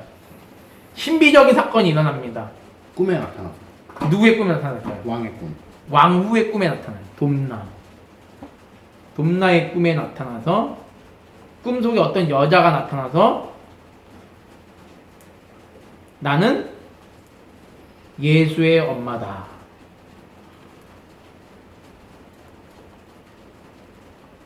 왜 너가 내 아들을 믿는 자들을 박해하느냐.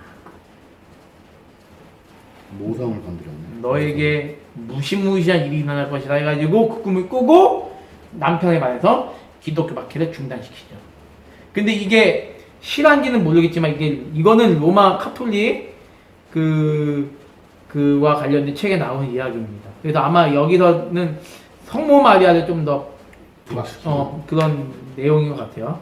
그래서 이제 근데 나중에 콘스탄티누스 황제도 아무튼 그런 개념으로 이제 기독교를 국교화시키긴 하는데 아무튼 그런 개념을 보시면 될 것 같고요. 7번째 박해는 서기 막시미누스 황제입니다. 서기 막시미누스. 서기 235년부터 238년 3년 동안 왕이 있어요. 황제 자리에 있습니다. 그 사이에 한 20년 동안 또 박해가 없어요. 왜? 지금 돕나 왕후 이후에 박해가 없는 거예요. 그리고 막시미누스 황제 때는 딱 하나입니다. 박해 원인 역병입니다. 갑자기 또 이상하게도 전염병이 돌아요. 로마에 전염병이 도니까 막시미누스는 한 가지 조건을 내려요. 너희 기독교인들 다 내가 통제하지는 않겠다. 단 내가 우리 로마 제국에서 명령하는 그 시간과 그때만 너희가 모임을 가져라. 왜? 지금 역병이 돌기 때문이다. 그래서 기독교인들이 그때만 모임을 갖기 시작해요. 그런데 그럼에도 불구하고 역병이 사라지질 않는 거죠. 역병이 사라지지 않으니까 아예 모임을 중지해라 라고 얘기를 합니다. 그렇지만 그것만큼은 기독교인들이 순종하지 않았어요. 아니다. 일주일에 단 한 번을 우리가 예배를 드린다 할지라도 한 번은 드려야 된다. 근데 그건 나라에서 국가에서 다 통제를 하죠. 아니다. 우리가 단 한 번 예배를 드리더라도 너희들이 국가가 황제가 명령하는 대로 우리가 그 모든 조치를 취할 수 있지만 그 한 번만 있는 예배조차도 못 드리게 하는 건 우리는 그건 있을 수 없다. 우리는 끝까지 우리는 하나님께 예배 드리다가 죽임을 당해요. 그게 막시미누스 황제 때 일입니다. 마스크가 없었죠 그때는. 없었겠죠. 마스크만 있었어도. 아무튼 역병의 원인이 여기도 똑같이 기독교인들 때문이다. 신들이 그러니까 아까 돕나 왕후는 기독교인을 박해를 중지했으면 좋겠다고 왕후에게 명령했지만 그리고 나서 기독교가 점점 더 번창하니까 로마의 신들이 화가 나가지고 역병이 일으킨 것이다. 또 이렇게 얘기가 되는 거예요. 그 역병으로 인해서 또 수많은 크리스찬들이 이제 죽임을 당하게 되죠. 7번째 박해는 여기까지. 8번째 박해는 디키우스 황제입니다. 디키우스 황제. 249년부터 251년. 2년. 그러면 249년부터 251년. 자, 그러면 막시미누스 황제가 제위했던 그 3년 기간 지나고 서기 238년부터 249년까지는 또 기독교 박해가 없었던 시대예요. 249년부터 251년 동안, 그러니까 3년 동안에 기독교 박해가 또 시작이 되는 거죠. 박해가 거의 절정에 결말이죠. 이제는 정말로 로마 내 대대적인 그 반란이 막 일어납니다. 심지어는 뭐 우리나라 그 망소의 난과 같은 그 우리나라 계급만한 천민들의 반란도 막 이때 일어나기 시작해요. 그래서 심지어는 로마의 그 식민 지배 아래 있는 그 나라들도 로마 제국을 향해서 이제 반기를 드는 때가 이 디키우스 황제 때입니다.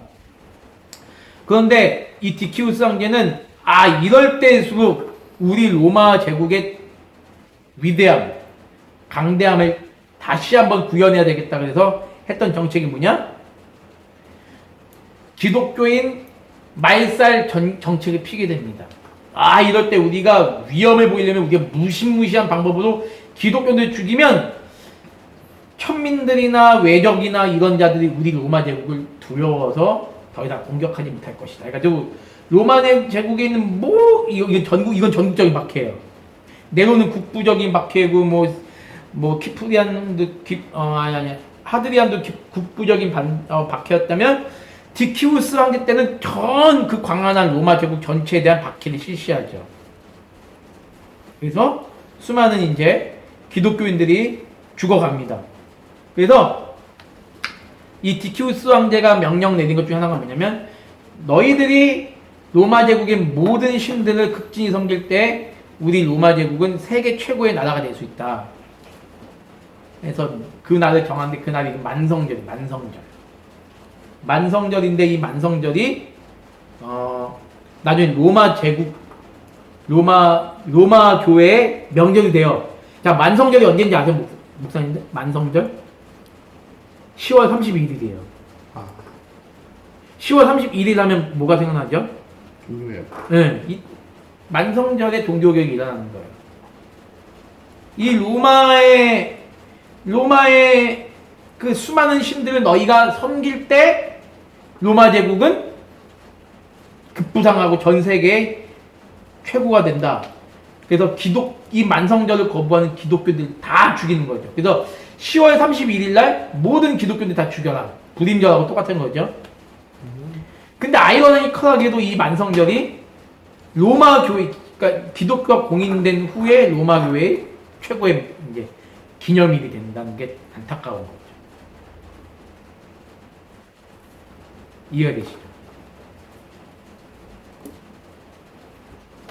그리고 디키우스 황제는 신들에게 제사를 지내거나 신들에게 절을 하는 사람들에게 신분증을 배급해요. 그러니까 그 신분증으로 물건을 사게 하고 그 신분증으로 집을 사게 하고 그 신분증으로 교육을 받게 하고 그 신분증이 없으면 아무것도 못하는 거예요. 이게 어디 나온 내용하고 비슷하죠? 13장이 666과 비슷하죠? 이 신분증은 뭐냐? 내가 이 만성적인 로마의 신들 따라 제사하고 예배하고 그들에게 복종하겠다는 개념이거든요. 그래서 이 신분증이 없는 자는 누구다? 기독교인들은 다 죽이는 거예요. 이 신분증이 있는 자들만 매매가 되고 집을 사주고 교육을 받는 거예요. 요한계시록 13장 666하고 같은 내용이죠, 이게.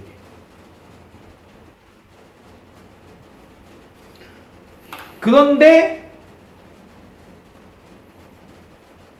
디키우스는 중간쯤 가서는요, 기독교인들이 회유하는 정책을 씁니다.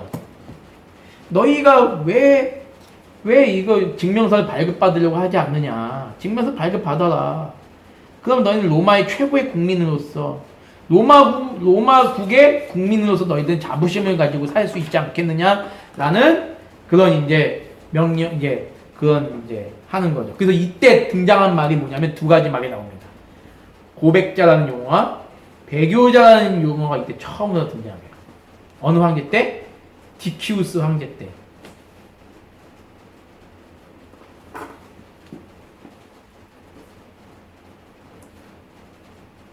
이때 끝까지 예수 그리스도를 저버리지 않는 자를 고백자.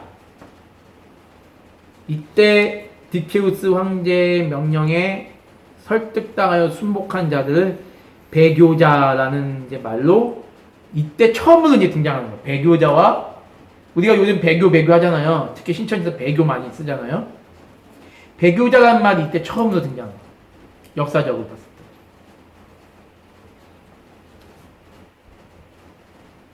이제 여기 10대 바뀔 때 순교한 여성들 이야기도 하면 더 재밌어요.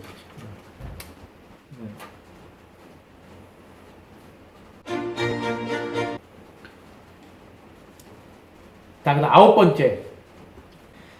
아홉 번째는 발레리아누스 황제. 발레리아누스 황제. 257년부터 259년. 2년간 거의 2년밖에 황제에 이 있죠. 좋은 자리들을 이렇게 짧게밖에 못했네요. 뭐 죽는 거죠. 병나서 죽거나. 근데 나는 이게 다 하나님의 징계가 아닐까. 군인 황제 시절이 그게 아울레스 이후인가요? 그쵸, 그, 그쵸. 그 맞죠. 그때 장군들 막 반란을 일으켜가지고 계속해서 발레를 잘했나? 발레리아. 이때 기독교 박해 원인도 역시 전염병입니다. 야, 전염병의 역사는 끊이질 않네. 그래서 이때 수많은 기독교인들은 죽죠. 여기서 중요한 건 뭐냐면 모든 집회를 금지하라. 모든 기독교 예배 모든 집회를 금지하라.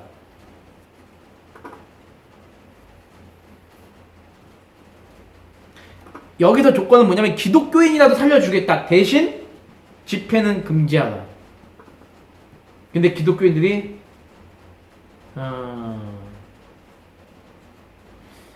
솔직히 목사님 혹시 주일 모든 예배를 나라에서 드리지 말라 그러면 어떠실 것 같아요? 코로나 때문에 아예 그냥 11시 예배도 하지 말고 다 하면 안 돼. 아예 교회에서 모이는 것조차도 하면 안 돼. 그렇지. 스마트폰도 없어. 그럼 어떻게 해야 될 것 같아요? 근데 이번에 교회사 교수님들이 올린 내용들 종교개혁 시대 이후에 그 흑사병 돌 때 그 루터와 이런 사람들이 그 예배를 중단하고 그 사람들 돌봤다 그 얘기 있었잖아.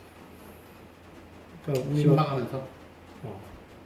그 대신에 이제 예배는 중단하고 그 당시에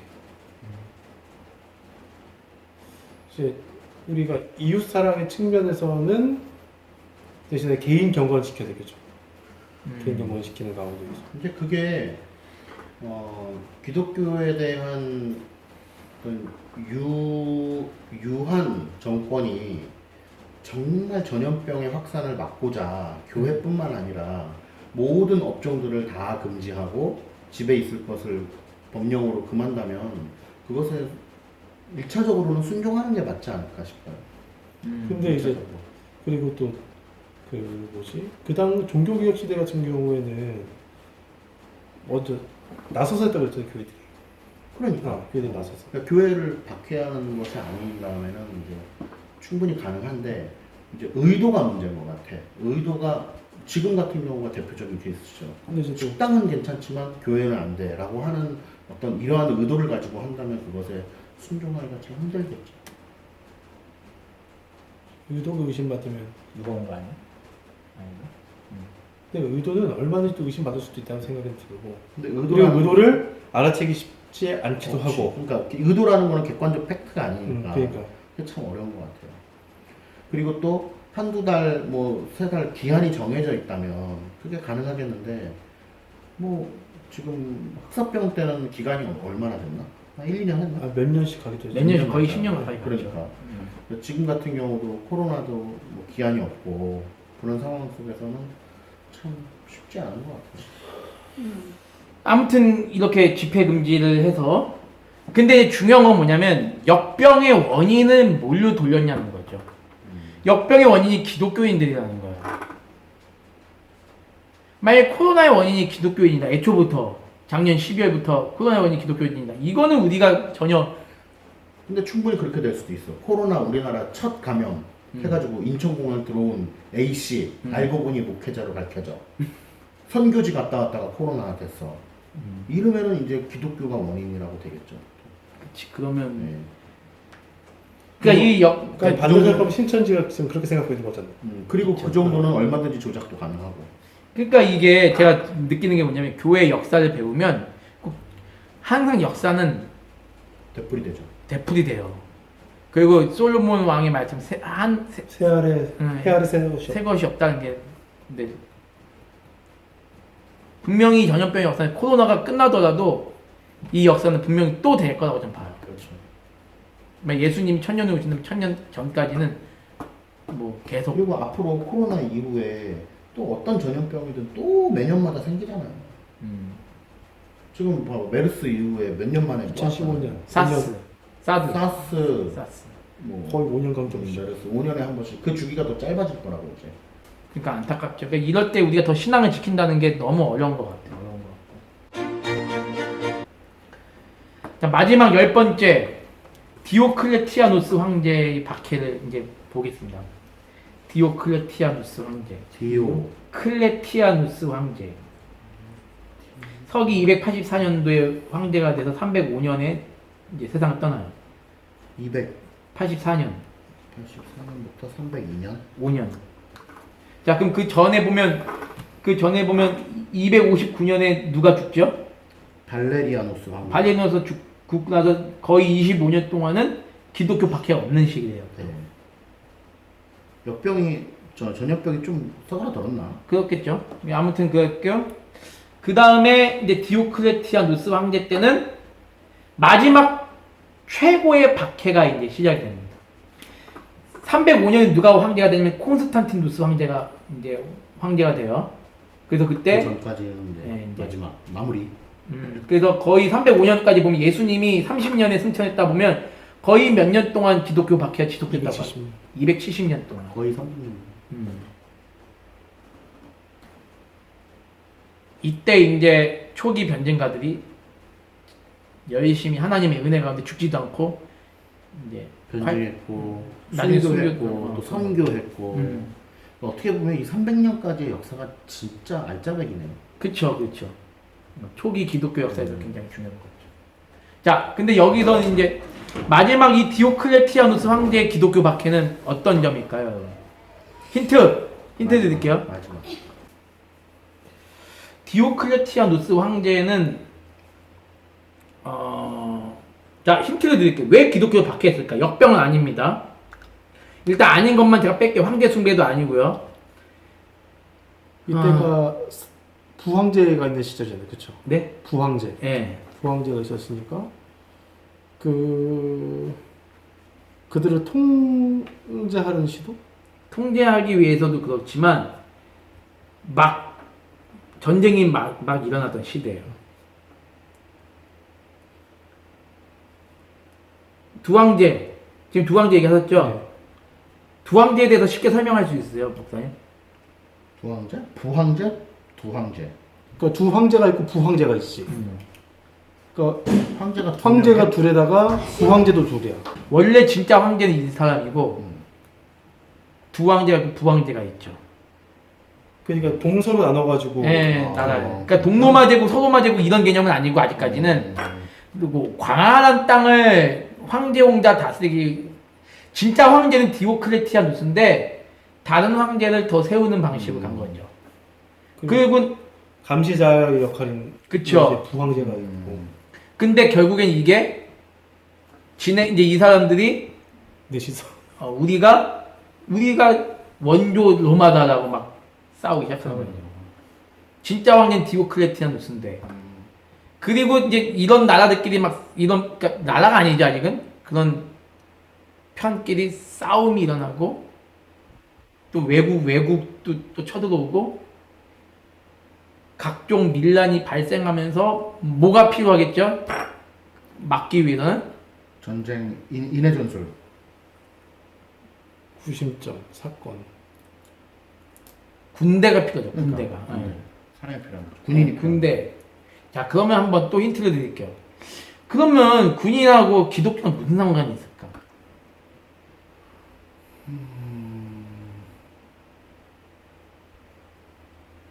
니네가 황제를 정말로 섬기거든 나를 위하여 싸워라. 그쵸? 자, 그러면 성경적으로 기독교인이 군대에 가는 거에 대해서는 어떻게 생각하세요? 성경적으로 맞죠. 나라를 위해. 그러면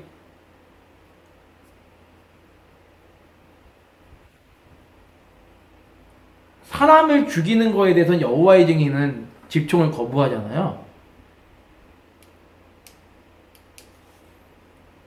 근데 기독교인 중에 이런 기독교인이 있다고 한번 생각해 볼게요. 여호와의 증인은 아니더라도 나는 사람은 차마 죽일 수 없지만 전쟁터는 나가니까 나 국방의 힘은 지겠다. 근데 이제 여호와의 증인은 그거 아니잖아. 아예 국방의 힘을 지기 싫으니까 교도소로 간단 말이에요. 그러면 국방의 의무를 져야 하기 때문에 나는 당연히 가지만 내가 저 적들을 위해서 내가 총을 쏘는 건 예수님의 가르침이 아니다 해가지고 이 사람들이 뭘 자처하냐면 이 사람들이 뭐지? 의무병.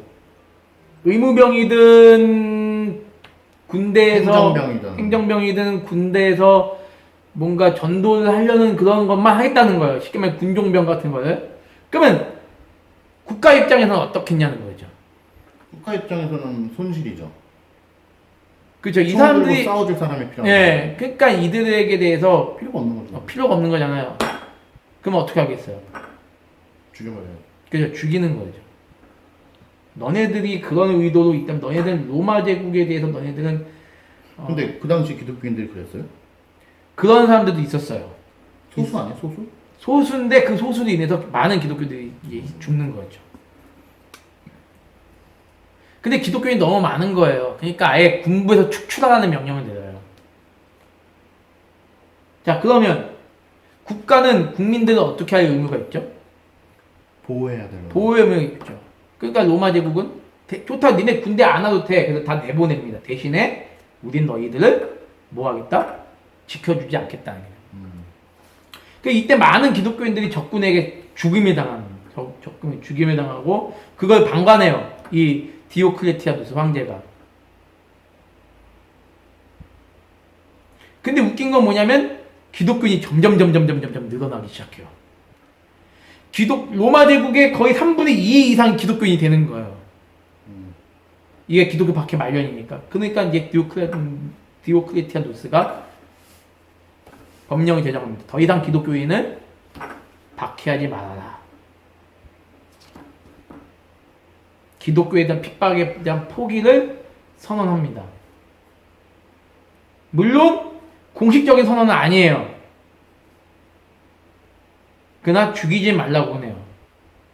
여기까지가 기독교 마지막 박해고, 그다음부터는 콘스탄티누스. 예, 콘스탄티누스 초기까지 기독교 박해가 있다가 이제 아예 이제 313년에 이제 마무리되는데, 한번 물어볼게요, 목사님. 우리가 과연 군인은 어디까지 국가를 위해서 존재해야 되고 어디까지 국가를 위해서 싸워야 되나?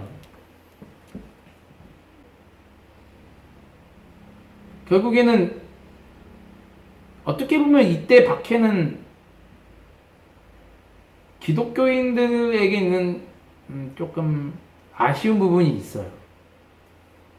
물론 소수지만, 그런 사람들 소수지만, 이때 들어왔던 편지가 뭐가 있냐면,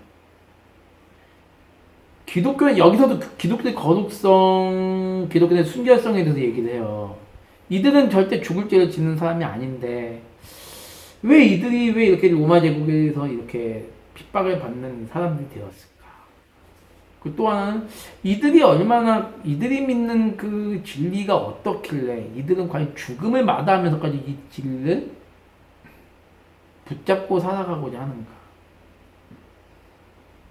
문제는 저는 오늘날 우리 목사님들이, 나도 마찬가지로 모든 목사님들이 의 진리가 붙잡고 죽어도 좋을 만큼 이 세상의 가치를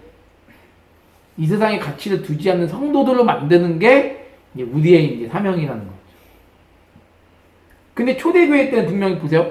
훌륭한 목사들이 많았을 수도 없고, 오늘처럼 기독교 교육이 든든히 서갔었던 데도 아닌데, 오히려 이때는 이러한 신앙인들이 많았다는 거죠. 오늘은 인터넷 딱 치면 여러 목사님 설교 좋은 것도 많이 나와요. 근데 이때는 그런 것도 없었고, 더구나 핍박을 견디어내면서 살아야 되는데, 오히려 내가 예수를 믿을 핍박이 오면 오히려 하나님이 계신지 안 계신지 의심해야 되는데, 오히려 신앙의 자유가 있는 이때에 오히려 더 신앙이 축소되고 하나님에 대한 의심이, 조금만 힘든 일 있으면 나부터 시작해서 하나님 계신지, 내가 경험하는 게 징계인지 막 이런 고민도 하게 돼요. 근데 이때 사람들은 이거를 기쁨을 받아들이고, 오히려 더 하나님에 대한 신앙이 커진 건 과연 뭘까? 뭐라고 생각하세요, 목사님? 오로지 하나님의 주권과 섭리인 것 같아요. 네. 오로지 그냥 하나님의 주권과 섭리. 이거 다 이해할 수 없어. 300년 동안 이렇게 고난이 된 것도 우리의 입장에서 볼 때는 얘는 무슨 잘못을 했길래 이렇게 생각을 하지만, 하나님께서는 당신께서 영광 받으시기 위하여 그 진리를 수호하시기 위해서 이런 고난을 300년 동안 허락하신 게 아닌가. 진리를 수호하기 위해서, 거룩하게 하시기 위해서. 목사님은요? 글쎄요. 정말 이게 어려운 문제인 것 같아요. 진짜. 특히 성도들 삶에서 부딪히는 문제가 참 많이 있는데 그리고 이게 이해가 되지 않잖아요. 일단. 그러니까 이해가 안 돼. 그러니까 욥이 고난을 받았을 때 그 친구들도 이해할 수 없어. 사실은 욥 자신도 이해할 수 없는 그 상황인데. 그러니까 그럼 우리가 이제 그런 생각을 하게 되고 하나님께서 왜 악을 허용하셨느냐? 왜 우리에게 이런 악이 펼쳐지게 허용하셨느냐? 나 지금 원망차치 가게 되는데 그럼 대체 무엇 때문에 이렇게 할 수 있는가 했을 때 우리가 구원의 기쁨을 이야기하지만 구원의 기쁨을 이야기하기에는 또 너무 어렵지. 어렵지. 만약에 이걸 성도들한테 알려주면 성도들이 이걸 어떻게 받아들일까요? 그랬어요. 300년 동안 어떻게 이 어려운 고난을 이겨냈을까? 너무 귀하다. 나도 이런 사람이 되고 싶습니다. 이렇게 가겠죠. 이제 그렇게 말은 하지만 늘 자기 손톱 밑에 가시기가 더 크죠. 지금 내가 이거보다 덜한 고난 가운데 살아가고 있어도 지금 내가 겪는 고난이 제일 큰 거, 제일 힘겹고. 그러니까 저는요, 이런 표현은 좀 그렇지만, 이런 죽음을 각오하는 핍박이 우리 시대에 지금 없는 게 은혜라고 생각이 들어요. 근데 은혜가 아닐 수도 있잖아요. 더 오히려 교묘한 시험들이 있잖아요. 징계들. 오히려 오묘한 시험들이 이제 사단이 예수님께 시험하듯이 뭔가 좋은 걸 던져주면서. 왜냐하면 이 300년이 끝난 이후부터 이제 타락이 시작되는 거잖아요. 여기까지는 그래도 진리를 지키고자 거룩성과 순결성이 있었는데 역사적으로 보면 그러니까 결국 이 박해가 축복이고 공인되는 것이 이렇게 이분법적으로 나눌 수는 없지만 그러니까 전체적으로 봤을 때 그러니까 내가 이 시점에서 보면, 우리나라 지금 이 시점에서 보면, 목사님들이 고통스럽잖아요. 그쵸? 코로나? 이것도 코로나. 근데 이것이 오히려 축복일 수도 있다는 생각이 많이 들죠. 그럼요. 이제 지금 그런 생각이 드는 때가 온 것 같아요. 왜냐면 교회 안에서도 이제 나름 축정이들이 걸렸었잖아. 이 사람 진짜 신앙이 있는 사람인지 없는 사람인지. 그 사람들 근데 중요한 거는 난 집에서 온라인에 예배 드리는 거를 그들 입장에서 잘하고 있다고 얘기를 한다면 할 말이 없죠. 그렇죠. 그렇게라도 지키고자 하는 마음들이 있는 거니까. 여기서 쭉정이 나면 온라인으로도 안 드리는 사람들 말하는 거죠. 근데 온라인으로 제대로 다 드리면서 갈급해하는 사람들이 몰라 내 주변에는 없어가지고. 난 그래도 있어 보이더라고. 있겠다는 생각을 드는데 많지는 않을 겁니다. 아무튼 간에 이때도 아마 배교자가 있었겠죠. 충분히 배교자가 있었을 거고, 우리 때도 이제 막 좀 말씀하신 대로 알고가 추정이 있겠지만 교회의 역사는 끊임없이 반복되는 것 같아요.